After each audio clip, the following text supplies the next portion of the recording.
ভাইরা আমার, আল্লাহর কসম করে বলি, একটা সময় আসবে মন খুলে নামাজ পড়তে চাইবেন। বিশ্বাস করেন ভাই, লিখে রাখেন ডায়েরিতে। আপনাকে যদি আল্লাহ হায়াতে বাঁচিয়ে রাখেন, যুবক ভাইয়েরা, তরুণ ভাইয়েরা, একটা বয়স আসবে মনে চাইবে একটু রবকে মন খুলে সেজদা দেই, একটু লম্বা করে রুকু করি। পারবেন না, অসুস্থ হয়ে যাবেন, রোগবালায় ধরে ফেলবে। বাবারে, সে সময় আসবে না?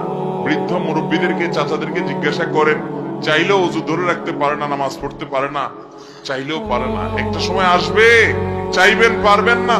নামাজটাকে সুন্দর করেন, সময় মতো পড়েন, অনেক রাকাত নামাজ পড়বেন, নফল নামাজ পড়বেন। এটার চেয়ে উত্তম হলো ফরজটা পড়লেন, মূল সুন্নত গুলাই পড়লেন, কিন্তু ধীরস্থিরতার সাথে পড়লেন। 10 রাকাত তাড়াহুড়া করে পড়ার চাইতে 2 রাকাত আস্তে আস্তে পড়া অনেক বেশি